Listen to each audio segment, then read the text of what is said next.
IVM. There's a quick survey to fill out on ivmpodcast.com/survey. It lets us know a little bit more about who's listening to us. And you know what? We're going to do a few prizes. So, we'll do a random drawing of maybe 10 people and we'll send you all some swag. Remember, that's ivmpodcast.com/survey where you can fill out the survey. IVM के Hindi travel podcast टेढ़े मेढ़े रास्तों पर आपका स्वागत है। टेढ़े मेढ़े रास्ते ही क्यों? वो इसलिए कि घूमना भी तो ऐसे ही रास्तों की तरह पेचीदा और लगातार उतार चढ़ाव भरा होता है, जहां हर पल कुछ नया देखने और महसूस करने को मिलता रहता है। शर्त बस यही होती है कि आंख कान खुले रहने चाहिए।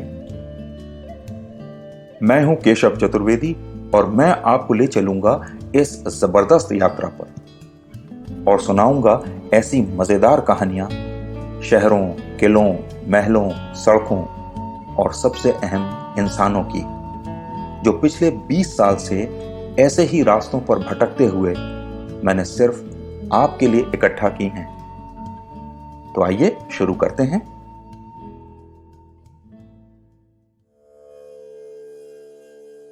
कुंभ मेला भारत में 4 जगह होता है, लेकिन इलाहाबाद या प्रयागराज का कुंभ इसलिए दुनिया भर में मशहूर है क्योंकि यहां जमीन बहुत है और बहुत बड़ी संख्या में लोग यहां आकर रह सकते हैं।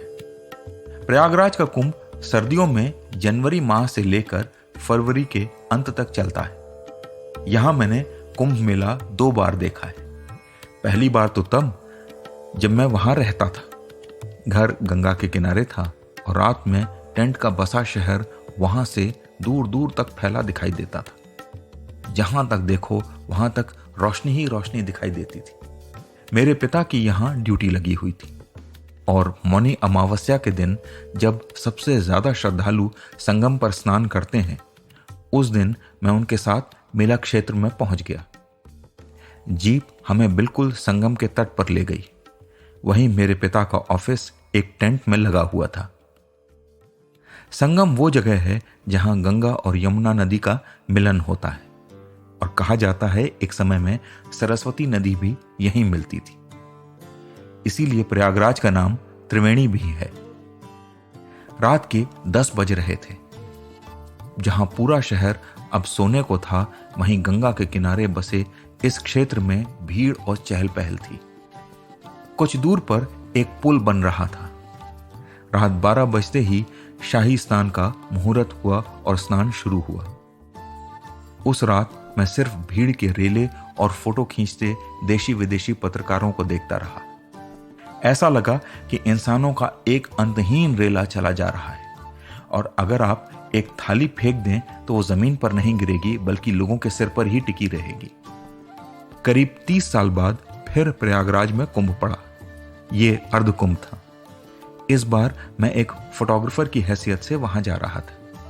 अपने अनुभव को और गहरा करने के लिए मैंने एक अखाड़े से बात की और उन्होंने मेरा इंतजाम अपने साथ ही कर लिया।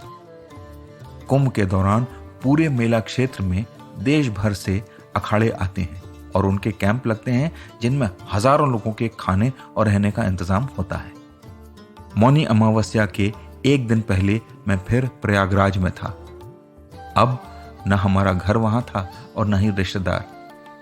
रेलवे स्टेशन से कुछ दूरी जाकर सवारियां भी बंद हो गईं और मुझे पैदल ही मेला क्षेत्र की ओर आगे जाना पड़ा। इस रास्ते में वो मोहल्ला भी पड़ता था जहां कभी हम रहा करते थे। उन गलियों से निकलते हुए मैंने पाया कि हर जगह श्रद्धालुओं की भीड़ चल रही थी। धीरे धीरे चलते हुए करीब 2 घंटे में मैं अखाड़े के टेंट में पहुंच गया। वहां शानदार खाना और चाय का इंतजाम था। अपना सामान रखकर मैंने चाय पी और निकल गया मेला क्षेत्र में। चारों ओर रोशनी ही रोशनी, जहां तक देखो लोग ही लोग और हर इंसान फोटो खिंचवाने के लिए एकदम तैयार। कोई चिलम फूंक कर फोटो खिंचवा रहा था, कोई एकटक घूर रहा था, कोई मुस्कुरा रहा था, कोई खिलखिला रहा था। ऐसा लगा सब भक्ति की धुनी में रमे हुए थे। हर अखाड़े के टेंट से भजन और कीर्तन की आवाज आ रही थी। हर थोड़ी दूर पर किसी न किसी ने लंगर लगाया हुआ था। कुछ जगह प्रवचन चल रहे थे। मेले में एक और खास बात दिखाई दी, वो थी लोगों की आस्था। इतनी भीड़ और कहीं कोई छेड़खानी नहीं, कोई चोरी चकारी नहीं। ऐसा नहीं कि कोई किसी से लड़ रहा है। अगर कहीं बहस भी होती तो लोग कुंभ का वास्ता देकर उसे शांत करा देते। यहीं आस्था का एक बड़ा उदाहरण दिखा, जिसके जिक्र के बगैर प्रयाग के कुंभ की कहानी अधूरी है। इतनी बड़ी भीड़ में लोगों का खो जाना आम बात है, और हर कुंभ में हजारों लोग अपने परिवार से बिछड़ जाते हैं। उनकी दारुण कथा से परेशान होकर राजा राम तिवारी ने कुंभ में भटक कर बिछड़ जाने वालों को मिलाने का काम 1946 में शुरू किया था। वे ये काम मुफ्त में करते थे। आज 76 साल से उनका ये संगठन काम कर रहा है, और अब उनका बेटा इस काम को संभालता है।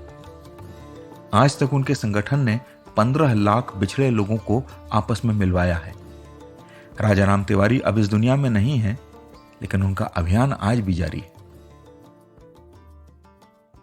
खैर, वहां पहुंचने के अगली सुबह 5 बजे हम सब तैयार होकर अपने टेंट से बाहर निकले तो ऐसा नजारा देखा जिसके लिए आंखें तैयार नहीं थीं।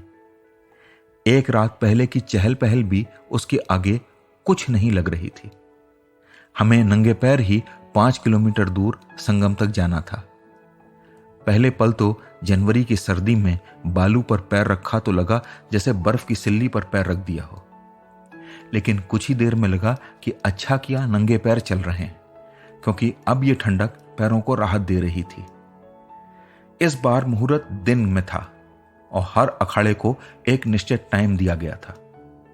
प्रयाग में नागा साधुओं को सबसे पहले स्नान का समय दिया जाता है, तो मेले में हर तरफ से ये साधु संगम की तरफ बढ़ रहे थे। भीड़ ऐसी कि जमीन नहीं दिख रही थी। हर अखाड़ा अपना झंडा लेकर आगे बढ़ रहा था, और कई अखाड़े वाले तो घोड़े और हाथियों पर सवार थे। उनके झंडे लाल या पीले रंग के थे और रेशम के बने हुए थे, जिन्हें चांदी की मूठ या बड़े डंडे से लगाया गया था। ये इंसानों का सैलाब संगम के पानी में उतरने आगे बढ़ा, और फिर आया वो समय जब नागा साधु बम बम बोले का नारा लगाते हुए गंगा में उतर गए।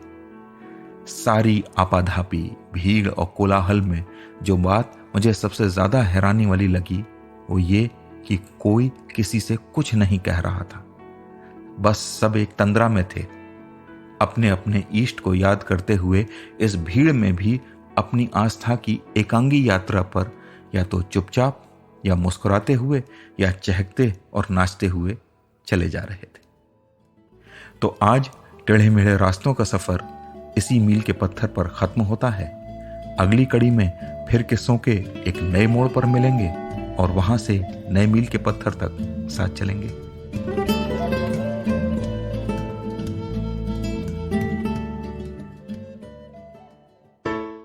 Hey everybody, it's been another great week on the IVM Podcast Network. On Storytellers and Storytellers, Vineet speaks with drum prodigy Darshan Doshi about helping young Indian drummers take to the world stage.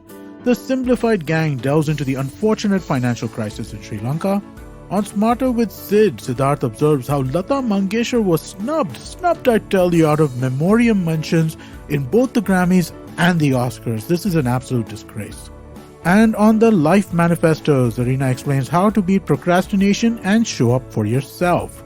Do follow us on social media. We're IVM Podcasts on Twitter, Facebook, Instagram, and LinkedIn. And remember, if you enjoyed this show or any of our other shows for that matter, do please tell a friend. Also, don't forget to rate us on any of the platforms you're listening to us on. You can check us out on YouTube as well. On ivmpodcast.com/YouTube, we have a list of all of our YouTube channels. Do check out if your favorite show is available as full video. We are also doing a small listener survey to better understand how you respond to our shows and advertising on the network. We'd really appreciate it if you could spare a few minutes to fill it out. It helps us build better shows for you. And finally, we'd like to thank our sponsors for this week: SBI Life Insurance, India Water Portal, and Jupiter, a digital banking app. Thank you so much for making this possible. Do you wonder why China does the things that it does? Or want to know how we could improve online privacy? Or perhaps you're thinking about how we can kickstart India's economy? If you like to search for the answers to such questions, check out All Things Policy, a daily public policy podcast that covers everything from employment figures to aircraft carriers. Tune in from Monday to Friday for new episodes and fresh takes.